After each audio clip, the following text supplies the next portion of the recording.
Minutos, já voltamos com Folha no Ar, são 8h26 em Campos.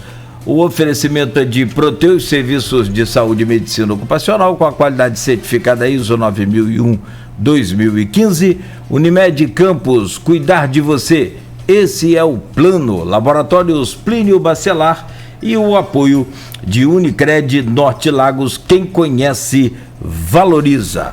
Programa de hoje, estamos conversando com o médico infectologista, diretor de atenção básica em saúde em Campos, Dr. Rodrigo Carneiro, né, que está conosco aqui nesta manhã, trazendo as informações sobre a pandemia, sobre os novos programas também da sua pasta. Nesse bloco, a vacinação infantil volta às aulas, há uma expectativa muito grande com relação a isso, e também vamos pegar aí uma projeção do Dr. Rodrigo para as eleições 2022 e uma avaliação desse primeiro ano ainda do governo Vladimir. Eu volto com você, Aloysio. Rodrigo, seu colega e seu superior ali no combate à Covid no município, e seu amigo, né? Vocês são parceiros. Charles Belcourt disse aqui nesse programa em dezembro que usou o adjetivo irreversível, né? A volta às aulas seria irreversível e seria exigido o cartão de vacinação. Penso que Charles, como nenhum cidadão racional, imaginaria que o governo ia protelar a vacinação infantil liberada pela Anvisa desde o dia 16. Quer dizer, 31 dias tem dezembro, 16, 31 são 15 dias, hoje é dia 13, são 28 dias.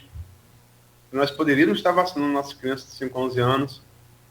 28 dias que não fazemos isso, por uma coisa que logicamente vai caber à justiça aí futuramente, sobretudo Bolsonaro perder a eleição, se ele perder a eleição, como tudo indica, e perder o foro privilegiado para a justiça julgar, né? Ou talvez até a Corte Penal Internacional de Haia. Enfim, mas eu não vou entrar nessa seara.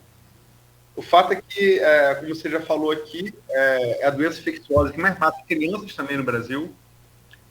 É uma média de mortes de uma criança a cada 2 dias, 28 dias. Uma criança morta a 2 dias, não precisa ser um gênero matemático para constatar que temos 14 crianças mortas. Falando nisso me dá até um sentimento ruim, né? Me dá um pouco de raiva. Você é pai, eu sou pai também, o Nogueira é pai, mas são 14 crianças mortas necessariamente, dessas mais de 2.000, porque não se vacina, né? Mas enfim, está chegando a vacina aí, fizeram a audiência pública desnecessária, está chegando a vacina, não tem jeito. Saiu uma pesquisa ontem, a Genial com a AES, dizendo que 72% da população brasileira é favorável a vacinar crianças, uma esmagadora maioria. Mas Charvel disse na quinta e na sexta-feira seguinte, Vladimir reafirmou que vai ser exigido, que as voltas às aulas devem ser em fevereiro. Disseram isso em dezembro, um pouco antes do avanço da Omicron ser constatado no Brasil, que era irreversível a volta às aulas em fevereiro e que seria exigido o cartão de vacinação. O que você pode dizer sobre essa previsão, se ela sofreu alguma alteração com a chegada e expansão da Omicron? Isso é isso mesmo, né? Vai ser exigido o cartão de vacinação. Não, é isso mesmo, isso não muda. O que acontece é claro que a gente fica um pouco mais receoso, porque entre você aplicar a vacina e ela começar a eficácia em termos principalmente de produção de anticorpos, tem um tempo, né? Um tempo mínimo que tem que ser obedecido. Então, também não vou entrar aí nesses detalhes, que eu nem sabia que hoje completam 28, está completando, né? 28 dias, que são exatamente as 4 semanas. E a gente fica totalmente seguro. E a partir de 4 semanas, a produção de curva de anticorpos, ela aí sim começa a crescer e nos dá total segurança. Então, a gente já poderia, está atingindo agora aí para a principal parcela, para o primeiro grupo, né, de crianças, a proteção completa. Bom, não mudou. O que a gente vai tentar fazer sempre é é acelerar essa vacinação das crianças, e a gente também não mudou a exigência da obrigatoriedade da vacinação para frequentar as escolas, isso também não mudou, e a única coisa que a gente pode, aí conversando sempre com o pessoal da educação, talvez, isso não é completamente descartado, ainda não tem previsão, mas não é completamente descartado, é alguma adequação no início do calendário letivo, né? Esperamos que não tenhamos mais nenhuma novidade ruim, vinda principalmente de Brasília, e que a gente possa, então, vacinar logo, iniciar logo a imunização das crianças. Cara, opinião, até talvez mais como pai e como cidadão do que como médico, embora invariavelmente sua opinião como infectologista é sempre muito importante. O que eu acho uma coisa engraçada? Você já fez assistência médica em comunidade, não já? Estamos fazendo. Aliás, ontem estávamos atendendo os desabrigados lá no colégio. No 29 de maio. É. Cara, traficante, que se julga meio dono da comunidade, se você chegar lá para vacinar, você, Rodrigo, vou vacinar, sei lá, não precisa ser contra o Covid, não. A Sabin, vou colocar assim. Se alguém tocar em você e alguém pedir o seu trabalho, ele vai ter sérios problemas com o chefe do tráfico e com os seus soldados. A vacinação, sobretudo infantil, é uma coisa tão universal que o ser humano mais cruel, ele dá proteção à ação da imunização. Esse governo, eu não quero fazer julgamento, mas é inevitável fazer julgamento. Esse governo consegue ser mais cruel do que o mais cruel dos criminosos. Porque você sabe disso, você já entrou em comunidade, você tem essa experiência. Você entra para fazer um trabalho de imunização em criança, se alguém tocar em você, a pessoa está ferrada com o traficante. E o traficante é aquele ser que todo mundo tem na sua cabeça como o criminoso, hediondo. Ele consegue ser mais humano que esse governo. E tendo um colega seu no Ministério da Saúde. Como é que você vê isso, Rodrigo? É desanimador, é triste. Às vezes, até quando a gente tem algumas notícias, aquilo, dá vontade de chorar, às vezes, porque não é possível. Você fez uma conta rápida aí, dizendo que, olha, só nesses 28 dias, a gente deve ter tido, vamos fazer, lógico, proporcionalmente 14 mortes de crianças. E são crianças.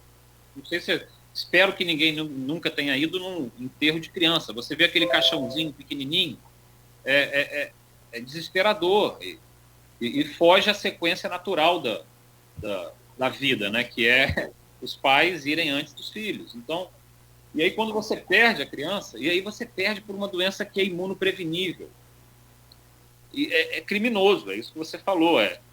O governo federal, ele institucionalizou e normatizou o crime contra a humanidade. É isso que o governo está fazendo, e agora contra crianças. Então, se dessas hipotéticas 14 todas fossem vacinadas, provavelmente nenhuma morreria. Então, nós teríamos salvado 14 crianças. E isso vai somando, né? O tempo vai passando, vai correndo, tá correndo. Então, realmente... Eu acho que quem vai ter que julgar isso...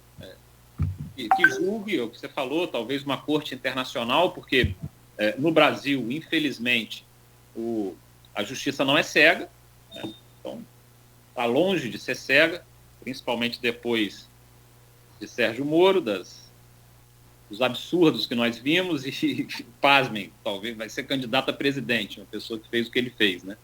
Então, a justiça brasileira ela é muito pouco confiável. É triste dizer isso também, mas eu acho que talvez a gente vai ter que esperar alguma solução que venha internacional, cortes internacionais. E aquilo, né? Eu acho que para quem acredita, aqui se faz, aqui se paga, não é possível. Não é possível que esse pessoal saia completamente impune de tudo que está sendo feito. É muito triste. Mas deixa eu botar você numa saia justa. Me permita, vou falar antes, anunciar antes.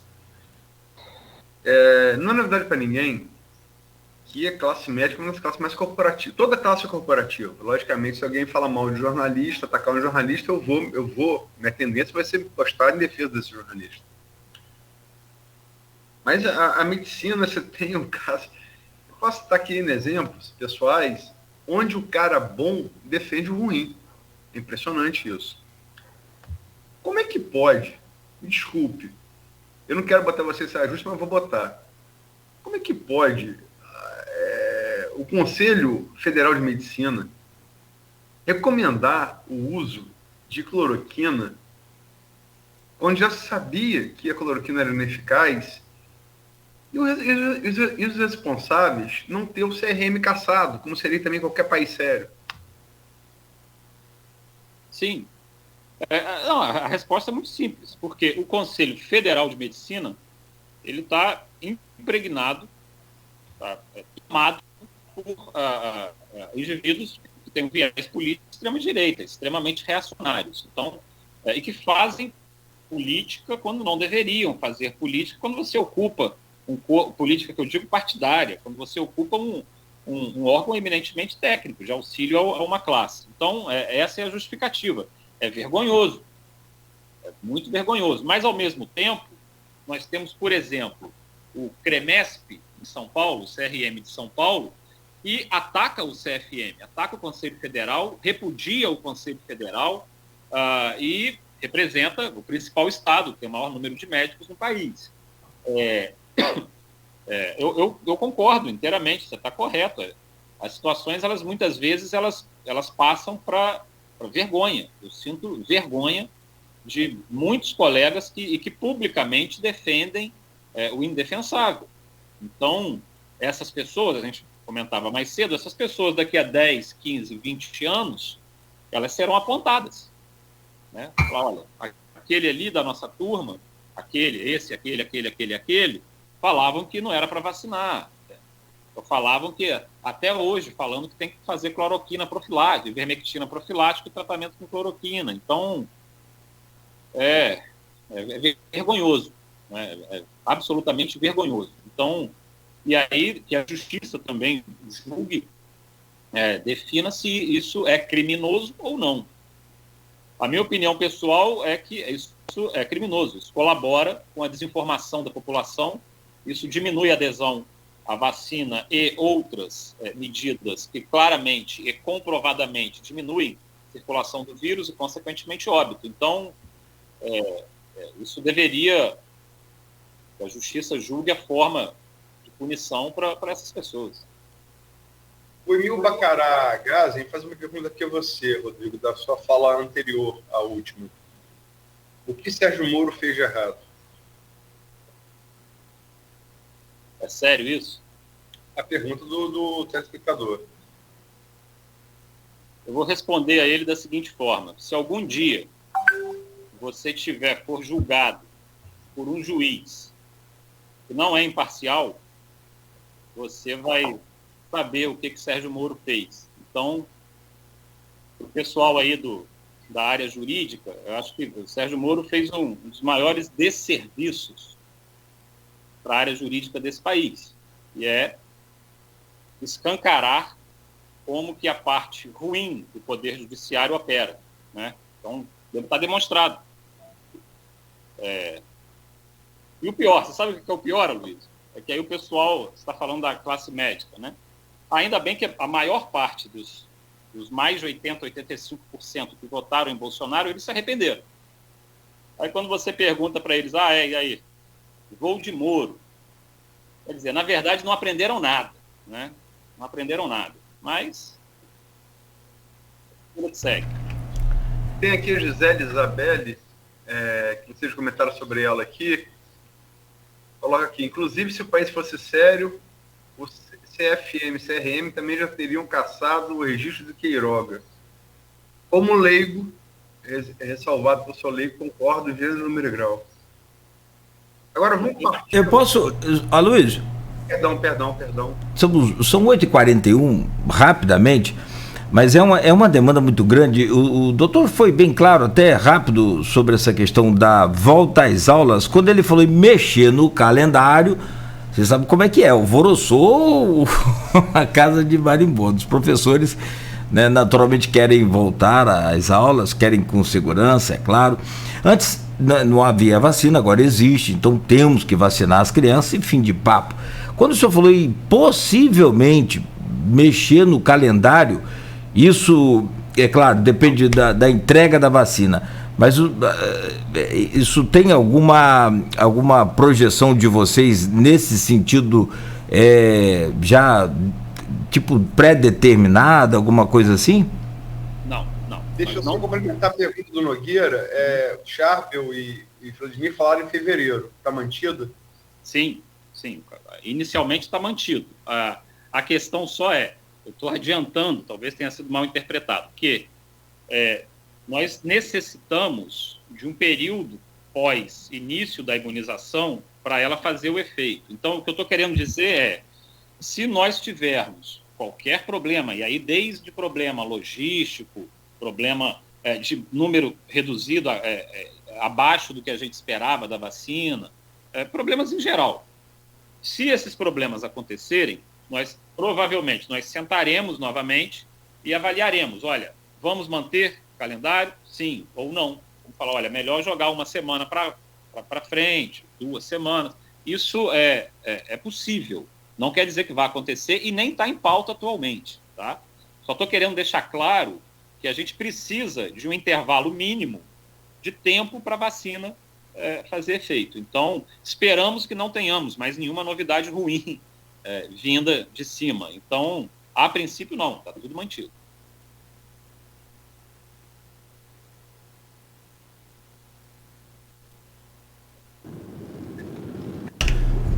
Bom dia a todos. Bom dia, doutor Rodrigo. Com licença, a gente está conseguindo aqui o contato com o governador do estado do Rio de Janeiro, que está na região, Cláudio Castro.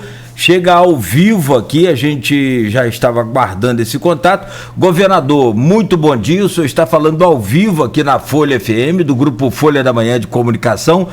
Prazer recebê-lo aqui do Folha no Ar. Conosco o médico infectologista Dr. Rodrigo Carneiro e o jornalista, diretor desse grupo também, o Aloysio Abreu Barbosa. Seja bem-vindo e traga boas notícias para a gente aí, governador.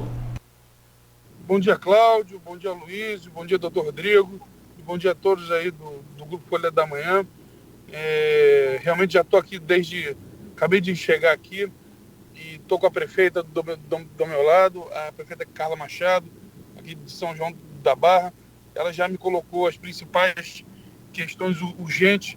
Também está conosco aqui o nosso secretário de governo, Dr. Rodrigo Bacelar, e ela colocou as questões que são urgentes agora dos DICs, principalmente o DIC que se rompeu e aqueles que estão na iminência de romper. Não adianta a gente só olhar para esse que rompeu agora e não olhar para aqueles que estão na iminência de romper, e nem dos locais que ainda estão assoreados e podem causar muito estrago. Então a gente vai agora dar uma olhada em alguns locais de rompimento. Eu trouxe comigo, além do secretário Bacelar, o secretário das cidades, o Dr. Uruan, o secretário de Meio Ambiente, Tiago Pampolha, e o secretário de Defesa Civil, Coronel Leandro, para que nós pudéssemos, então, já dar as primeiras orientações emergenciais e também já ver o que tem que ser feito ao longo dos próximos dias, para caso novas chuvas venham, a gente não deixar a população de toda a região sofrer. Nós sabemos que não é só São João da Barra. Se esses dias romperem, vai ter um grande sofrimento na região inteira. Então, aqui é um trabalho totalmente regional. Falei ontem com o ministro do Desenvolvimento Regional, o ministro Rogério Marinho.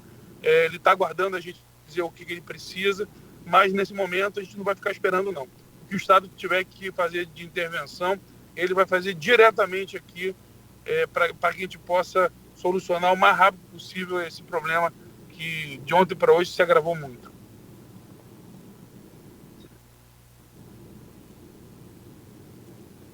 Governador, bom dia. Obrigado pela presença. Bom dia, Luiz. Há alguma projeto? O caso mais imediato desde ontem à tarde é o rompimento do dique, né? Ali no Antônio de Barcelos. Isola São João da Barra um pouco em um período de pleno verão. Né? É onde eu estou agora, inclusive. Há alguma projeção de reparo desse dique em Barcelos? Sim, eu estou chegando aqui exatamente para ver isso. Se nós precisarmos, com nossa equipe própria do DR, e tiver que fazer uma contratação agora para hoje, para começar a fechar o buraco hoje, começar a ver o que dá para fazer de forma emergencial. Tem um engenheiro especialista que a prefeita contactou, que está nos esperando lá. E a gente vai conversar com esses engenheiros. Eu também trouxe o especialista do DR. Nós vamos conversar agora o que dá para começar a fazer hoje e também nos próximos dias, para a gente evitar que um desastre maior aconteça. Está previsto que o senhor vá também até Peruna e Cambuci, que foram municípios bem atingidos pelas cheias do Paraíba. Sábado eu vou nos dois. E o que o senhor pretende anunciar para esses dois municípios que foram bem afetados também? Vamos ver o que precisa lá. A primeira coisa que nós precisamos, Aloysio, é ajeitar o que está causando prejuízo nesse momento. Então, rompimentos, limpezas, se tiverem obstruções, desobstruir, que na verdade o Comitê das Chuvas Estadual já está fazendo isso pelo estado inteiro. Então a gente está vendo que estão fortes chuvas, enche, e quando diminui a chuva, está entrando rapidamente em todas as cidades. Entrou em Itaperuna, entrou em Carmo, entrou em várias cidades, entrou limpando rápido, e a vida da população está voltando rápido. Isso também se dá graças ao programa Limpa Rios, que nós limpamos os rios em 35 municípios só nesse ano.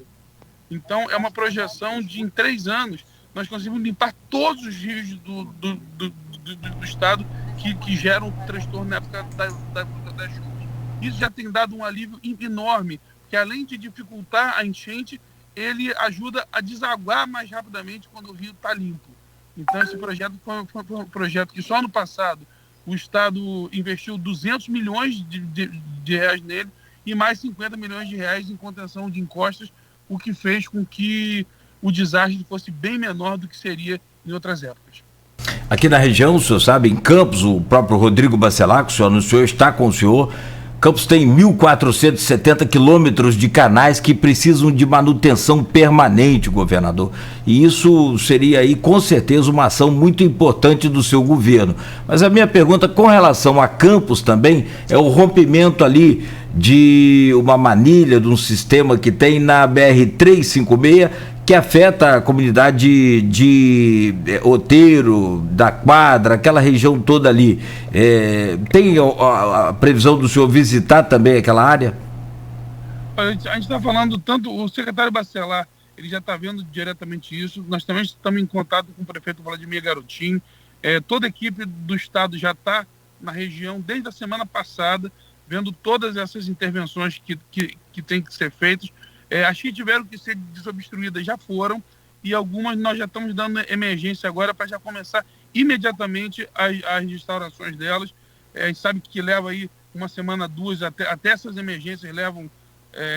A gente não pode abrir mão 100%, que senão depois acontece o que a gente viu acontecendo no passado, na região serrana, tudo, mas a gente está avançando rápido, fazendo todo o paliativo agora, que também é importante, abertura de via, limpeza de vias, para que dentro do mês de janeiro ainda comece os reparos. Governador, como o senhor falou, já tem casos na região serrana, aqui em Campos já tem casos de enchente, queda de ponte, inclusive, sempre nesse período de verão. Todo mundo sabe que no verão, no Brasil, país tropical, chove. Há algum plano, algum projeto da sua gestão, do seu governo, para dar uma solução definitiva a esse problema? Talvez instalar cisternas nos afluentes do Paraíba, como se faz em São Paulo. Há algum projeto nesse sentido, governador? Sim. Na verdade, o Comitê de Chuvas, ele não é um comitê só de atender depois que aconteceu. Ele é um comitê de pensar o ano inteiro. Então, em 2020, que eu assumi no final do ano, nós atendemos a população no iniciozinho de 21. 21, o que foi feito? que era a primeira fase, era limpeza de rios e contenção de encostas. Não adiantava fazer piscina, nada, com os rios que enchem totalmente assoreados.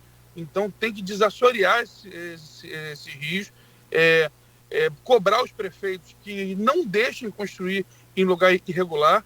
Não adianta ficar jogando na culpa do governo do estado tudo. Os prefeitos têm que ter, a maioria de hoje, os que estão hoje herdaram isso, tá? Não estou falando que a culpa é do prefeito X, Y e Z. Todos herdaram tudo já construído em beira de rio. Então, é demolir local em situação irregular, ter a coragem de demolir, a coragem de negar a construção, entendeu?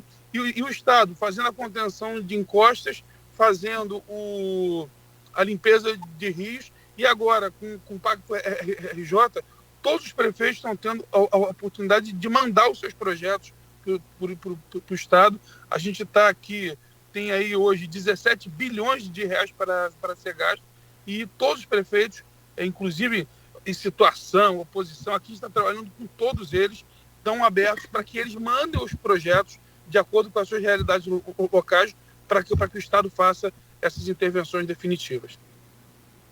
Governador, qual é a sua expectativa amanhã? O senhor já tinha vinda marcada, antes dos prêmios das chuvas, por conta do Santa Mara, e também para assinar o termo de compromisso com o Projeto Fênix, que é uma iniciativa com apoio do Grupo Folha, que parte do setor produtivo aqui de Campos e região.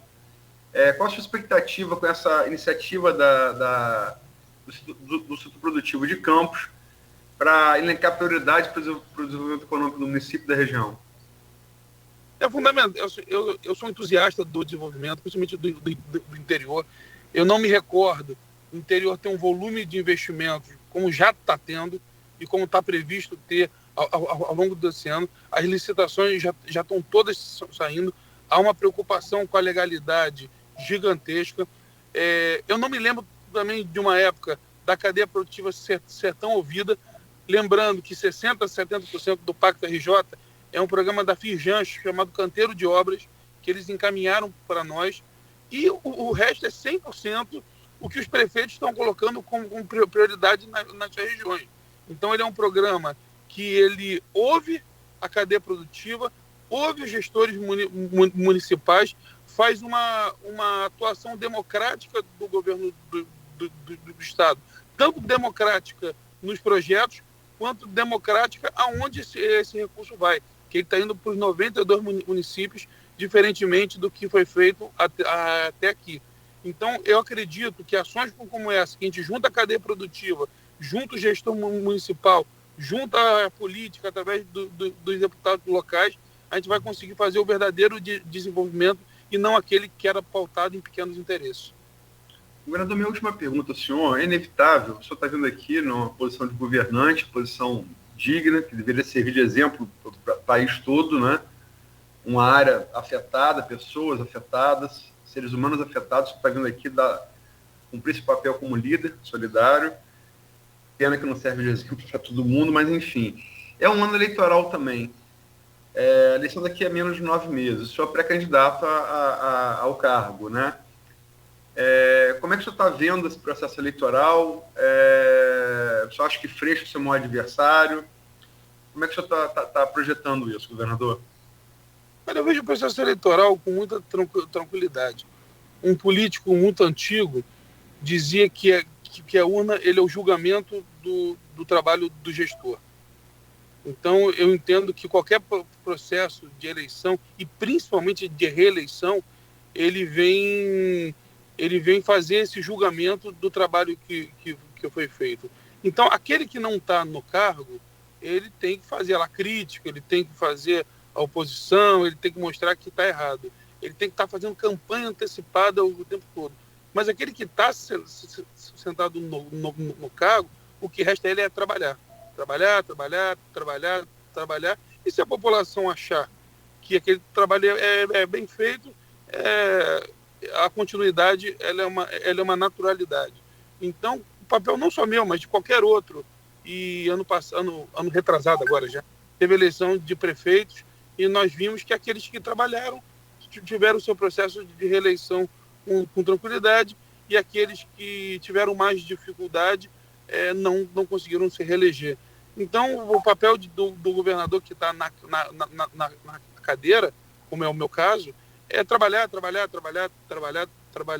E hoje eu estou muito, muito feliz da gente ter aí conseguido fazer um processo de pacificação no Rio.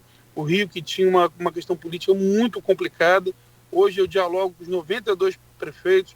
Hoje eu dialogo com praticamente os 70 deputados da Assembleia Legislativa, os 46 praticamente da Câmara Federal. Para você ver, eu dialogo hoje com o Marcelo Freixo. Agora, no fim do ano, nós mandamos mensagem um para o outro. Aqui não tem inimigo. Tem, no máximo, adversário, cada um no seu ponto de vista pessoal, político e ideológico, naquilo que acredita. E eu respeito muito as forças políticas e as bandeiras que não são as minhas. Eu não me acho dono da verdade. E até por isso o Rio hoje está crescendo. É o estado que mais cresce na federação, em virtude desse processo de união que a gente conseguiu implantar aqui. Se me permite uma última perguntinha.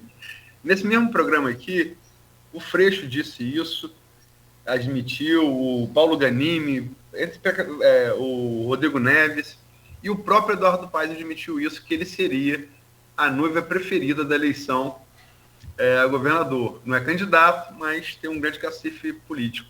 O senhor concorda que Eduardo Paes, prefeito do Rio, é a noiva preferida de todos os candidatos a governador? Rapaz, eu sou tão amigo da Cris, esposa do Eduardo, que eu não posso falar isso e estudei. Eduardo é um grande amigo já de muitos e muitos anos. O primeiro voto da minha vida foi no vereador Eduardo Paes, em 1996. E nós somos amigos desde dessa época. Eduardo é um político experiente, ele vai saber tomar a melhor decisão dele na hora certa. Acho que o governo do estado e a prefeitura estão fazendo uma grande parceria. Só para a prefeitura agora, com a concessão da SEDAI, são mais de 5 bilhões de reais, o que faz a prefeitura conseguir levantar o caixa, levantar a possibilidade de trabalhar. E o Eduardo está vendo o que está sendo feito. Ele é um amigo de muitos anos, que está vendo o que está sendo feito, e um político experiente. Acho que ele tem os ingredientes necessários para tomar a melhor decisão dele. Só para fechar então também aqui, governador, rapidamente eu estive aí com o senhor no Rio de Janeiro, no Palácio, estive com o Rodrigo Bacelar, e até o senhor anunciou naquele dia com os radialistas que o estado do Rio era um dos únicos que já havia recuperado 100% dos empregos perdidos por conta da pandemia. Foi o primeiro, na verdade. O primeiro. Apesar disso, a fome é grande não só no estado do Rio, no Brasil inteiro. O senhor também anunciou, junto com o prefeito Vladimir, a inauguração do restaurante popular em Guarulhos. Não conseguiu no ano passado. O senhor consegue agora nesse ano, logo no início desse ano? A nossa ideia é já inaugurar ao longo desse ano os 26 que faltam. Como eu falei, está tudo sendo licitado, são licitações complexas, é um volume muito grande de licitações. A gente tem Tribunal de Contas, Procuradoria, toda essa questão, e o Pacto RJ ele tem uma coisa principal, que é a transparência. Então, esse processo de transparência, para que a gente não passe de novo o que a gente passou no passado, com casos de corrupção, com casos de decepção, que é o pior que a corrupção, é a decepção que ela causa na população. Isso, às vezes, faz a coisa demorar um pouquinho mais, mas é o respeito ao dinheiro do contribuinte, é o respeito à ética, que não tem que ser exaltada pelo político, mas tem que ser uma condição mínima para que ele comece o trabalho. Perfeito. Quero muito agradecer ao senhor, a boa vontade, a gentileza de estar conosco. Caso o doutor Rodrigo Carneiro queira também participar, fazer alguma ponderação, fica à vontade, doutor Rodrigo. Posso só fazer um pedido? Governador, bom dia. Só mostra para a sua assessoria depois, só pedir a eles. Eu sou diretor de atenção básica aqui, a gente está com 6 unidades de estratégia saúde da família, com pagamento suspenso por órgão de controle. Aí a gente está só dependendo de uma visita da Secretaria Estadual de Saúde, já está tudo resolvido, para liberar esse pagamento. O senhor, se puder passar para a sua assessoria, para a gente, por favor. Vou falar com o secretário Kiep hoje. Saúde para a gente é prioridade. Só no final do ano agora foi mais de R$1 bilhão transferido para que os municípios possam investir em atenção básica. Eu sou um fã, eu sou entusiasta da atenção básica e por isso transferir o recurso fundo a fundo para que os municípios possam. A gente sabe que quando a atenção básica funciona, ele impacta menos os hospitais e sobra mais recursos para que a gente possa investir mais ainda na atenção básica. Então, a atenção básica é a verdadeira solução para que a gente possa ter uma saúde pública melhor. Valeu, obrigado. Obrigado. Mais uma vez, obrigado, governador, bom dia, abraço a toda a sua comitiva aí, bom trabalho, seja bem-vindo aqui à nossa região e sempre aqui ao Grupo Folha da Manhã de Comunicação. Bom dia para o senhor. Muito obrigado, excelente dia a todos.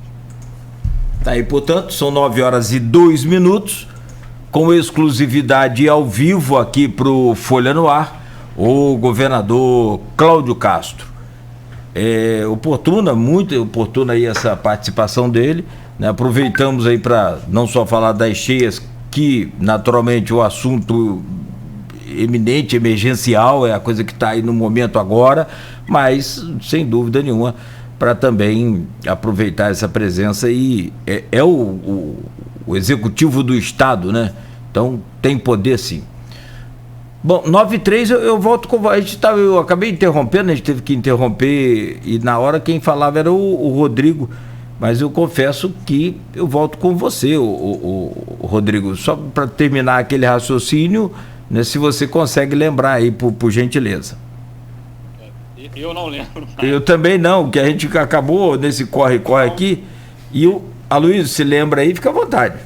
Não lembro, não, mas eu acho que podemos partir para a última pergunta. Eu me deu chance de me despedir do governador. Eu pedi para ele aconselhar a Carla Machado a tomar vacina contra o Covid, mas eu não tive a chance. A hora que eu chamei aqui. A hora que eu chamei para o fechamento, ele já partiu também. Não, tranquilo. Rodrigo, você é um camarada politizado, claramente não esconde isso, um cidadão com pensamento político de esquerda, é simpático ao PT. Como é que você está projetando essas eleições, né? Eu fiz ontem, estava conversando aqui a Genial com a Ash e peguei as várias fatias. Aí quando você faz pesquisa, você entra na pesquisa, né?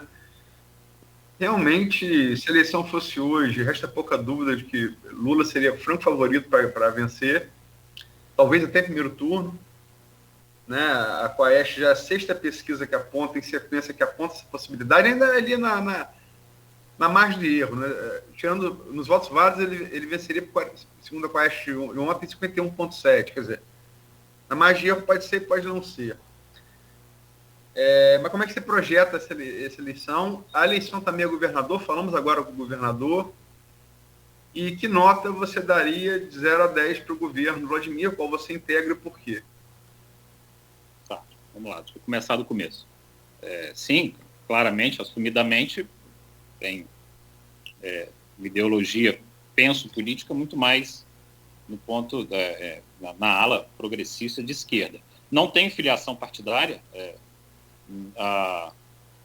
Tem gente que fala, associa com o PT, né, mas não tem filiação partidária. Inclusive, se tivesse que ter um guru político, acho que a pessoa que eu mais admirei foi Leonel Brizola, não vinculado ao PT. Mas sim, penso canhotamente em termos políticos. Em relação eu acho que a gente falou agora com o governador, né, o governador ele foi, na minha opinião, uma grata surpresa. Ele é muito habilidoso politicamente. Ele já tem uma grande vantagem, que é quando a gente substitui algo que é muito ruim, que é caótico, a gente normalmente só tem coisas boas a fazer. Isso foi o que aconteceu com ele, né? A gente elegemos no Estado alguém que mais uma eleição injustificada, mais uma eleição que não deu para entender, o governador afastado, né, Witzel, e aí veio Cláudio Castro, que a gente não sabia muito o que esperar, e eu acho que a surpresa ela foi positiva, e eu acho difícil ele perder a eleição. Ele é muito habilidoso politicamente, então é aquela questão, eu acho que o Freixo ele sobe, mas ele tem um limite, ele vai subir. Teto alto, piso alto, teto baixo. Isso, exato. Então ele é o candidato para o primeiro turno, mas para o segundo turno ficaria complicado. Então eu acho difícil a não reeleição do governador. Acho pouco provável. Talvez o Rodrigo Neves, né, seria o nome a fazer frente, né, ao governador, mas a candidatura dele também não decola, né? Não vê, falta até, eu acho, minha opinião pessoal, falta inclusive engajamento dele mesmo. Não vejo, ele não aparece, ele não está pondo o time para jogo, aparentemente. Não sei se isso faz parte da estratégia. Então, vejo como bem provável a reeleição do governador Cláudio Castro. A nível federal, isso. Caminhamos para ou uma vitória em primeiro turno ou um segundo turno, que eu até acho que, se for hoje, os candidatos forem os pré-candidatos mantidos, o segundo turno não seria com Bolsonaro. Eu acho que ele vai derreter e ele será ultrapassado pelo Moro, provavelmente. Se houver segundo turno, eu acredito que seria Lula e Moro, o que seria extremamente pitoresco para todos nós assistirmos. Então, mas acho que vai ser em primeiro turno. E a avaliação do governo Vladimir, eu acho que ele tem muitas coisas boas, como principal primeiro, um olhar voltado para a área social, né, que o governo passado não teve muito pouco. Então, cito os exemplos, né, por exemplo, reabertura de restaurante popular, ele dá condições da gente na área da saúde, desenvolver políticas públicas voltadas especificamente para as populações mais sofridas, mais marginalizadas. Então, eu acho que essa área social do governo ela é extremamente importante e não havia no governo passado. Captação de recursos, sem dúvida, isso também a gente consegue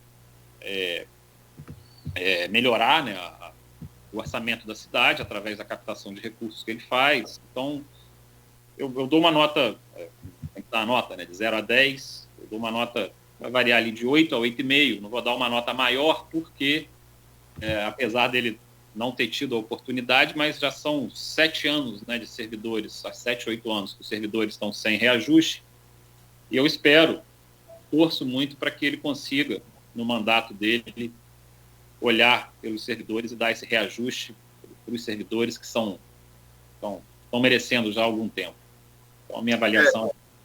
Ele falou aqui nesse programa que ele só vai colocar isso na pauta de discussão em 2023. Ele falou isso aqui em dezembro. Sim. Então, eu espero isso, que no mandato dele ele consiga fazer isso, porque realmente os servidores necessitam e merecem. Você falou Moro no segundo turno aí, deu nó na cabeça do Bolsonaro aqui. O bicho até sumiu. Que ele tava falando que...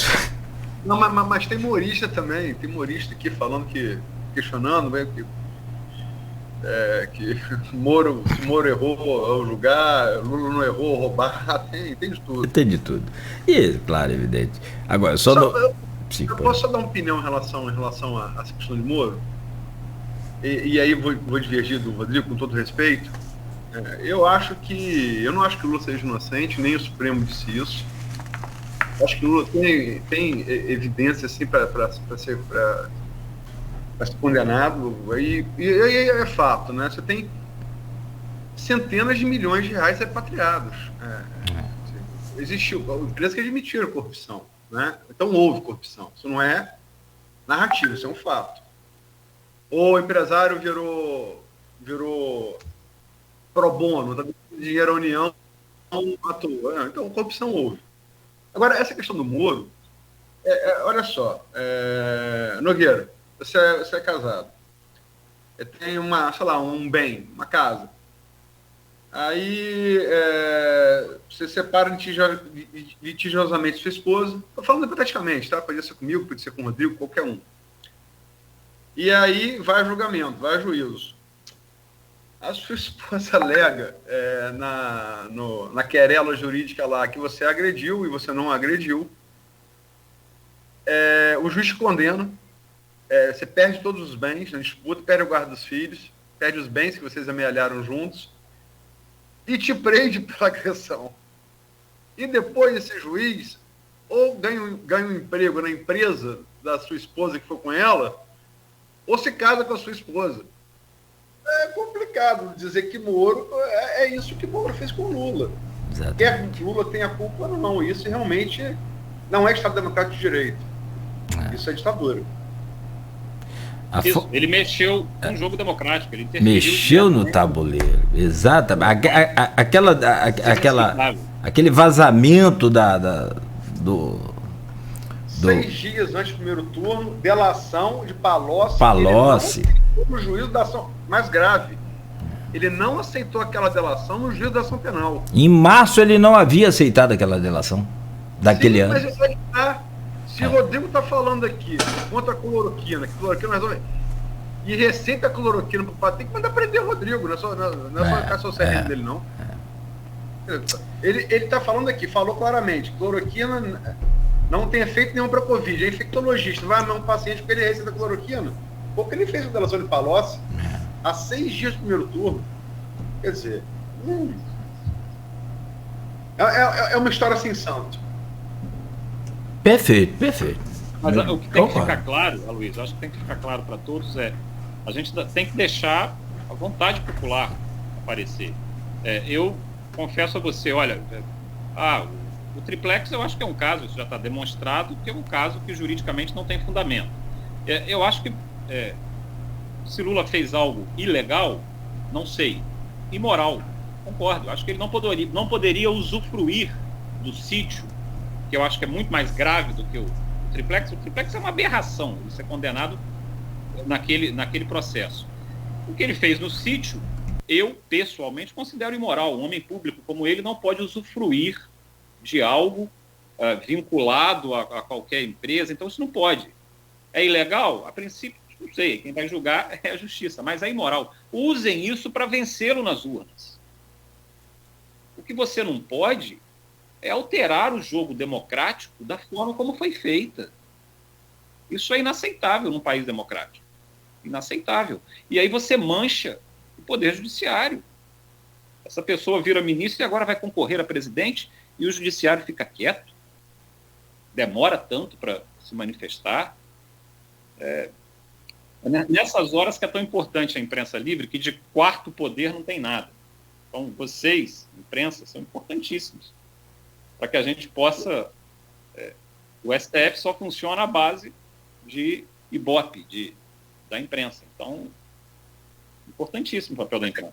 Então, como imprensa, o mais surreal dessa história toda, eu me permito, passo aqui a ressalva de que há juristas que dizem que há sim culpabilidade no processo do triplex, há juristas que dizem que não. Eu não sou jurista, mas vejo ambos e vejo argumentos em uns e no outros de razoável lógica, como leigo. Agora, o mais surreal disso tudo, o mais curioso, o mais irônico, o adjetivo é irônico. Sabe por que Fachin anulou os processos de Lula? Foi para tentar livrar Moro da suspeição. Ele foi tentar livrar a cara de Moro e livrou o Lula junto. Ou seja, meu amigo Rodrigo, meu amigo Cláudio Nogueira, meu amigo ouvinte, telespectador, há mais coisas da Terra do que julgou nossa mãe filosofia e pode ser que o destino de Moro e Lula esteja entrelaçado ainda por algum tempo. Vamos ver o que as zonas vão dizer. Bom, são 9h15. Fechamos por aqui, então, essa edição do Folha no Ar. Eu quero agradecer muito ao senhor, doutor Rodrigo, pela participação mais uma vez. Acho muito importante, oportuna, esclarecedora. Sempre a gente coloca aí à disposição do ouvinte os esclarecimentos, o fato, a ciência, e aí espera, evidentemente, que cada um tome a medida certa. Muito obrigado, bom dia, bom trabalho. Espero né, revê-lo aí aqui no Folha no Ar em breve, falando de coisas boas também. Valeu, obrigado pelo convite mais uma vez, Cláudio, Aloysio. É sempre bom usar a audiência de vocês para poder alcançar a maior parte da população e com isso dar informações corretas e torcer para a população aderir à vacina, aderir às medidas de prevenção das doenças respiratórias e vamos lá, vamos coragem para seguir em frente. E a gente já melhorou consideravelmente do que a gente tinha e esperamos continuar melhorando esse ano, o mais rápido possível chegarmos à normalidade. Valeu. Aloysio. Agradecer ao Rodrigo pela entrevista, inclusive como entrevistadores também, como governador, que saiu bem. Quem não chora não mama, né? A gente tem aí... Não, se esse negócio de infectologia não der certo, pode falar com a gente que... Não, obrigado pela presença, entrevista sempre esclarecedora. Não se furta da sua opinião como cidadão, que infelizmente não acontece com toda a categoria médica, né? Eu ali não queria forçar muita barra, né? Mas quando eu falei para o governador, eu estou vindo aqui prestar solidariedade, infelizmente não é o que acontece em todo o país, está falando de Bolsonaro, né? Então, ele entendeu. Eu também não podia forçar a barra porque é do mesmo partido, né? Senão dava, tá falando delegação para cá. Mas eu digo tem essa virtude de expressar a sua opinião, né? E sempre com muito conhecimento na área dele, né? Que é o que nos aflige. A pesquisa genial com a Oeste deu que saúde e pandemia são a segunda principal preocupação brasileira, só perde para a economia, a saber, emprego, crescimento econômico, inflação, só perde para isso. É bem acima de corrupção. Corrupção caiu, mudou muito, inverteu a pauta de 2018, né? A corrupção está com 9% em quarto lugar. As questões sociais estão em terceiro lugar. Habitação, né? Saneamento. Então, você vê que a Ômicron, e da pesquisa com a Oeste de dezembro para essa agora de janeiro, a preocupação com o Covid subiu 7 pontos, né? Então, fruto da Ômicron realmente, né?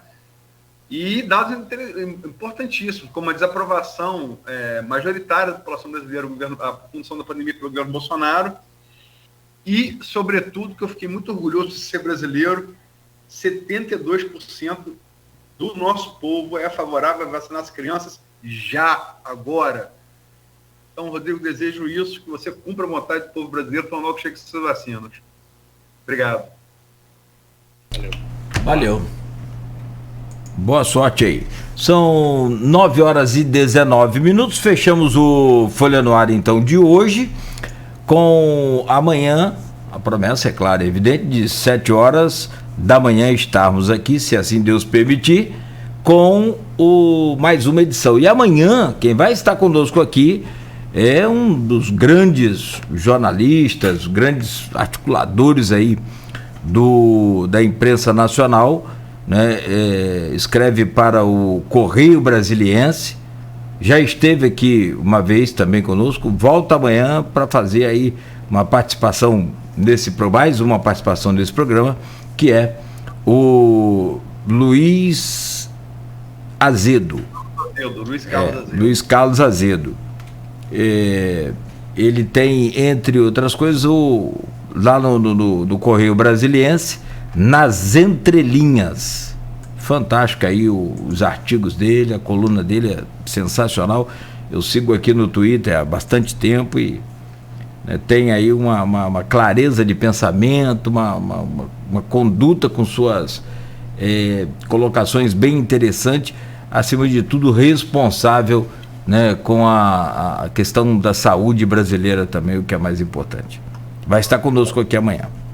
Azedo é um farol para nos guiar aí na imprensa brasileira, esse papel que o Rodrigo se referiu da mídia na pandemia. O Azedo conhece muito política, é bastidor de política, está em Brasília, né? Muita fonte, já me fez pontes com autoridades importantes da República, tem muito bom trânsito, é muito respeitado, conhece muito da política, dos bastidores da política nacional, e uma cultura invejável, né? O cara tem uma cultura geral fantástica e sabe fazer ponte dessa grande cultura geral com os fatos cotidianos do país.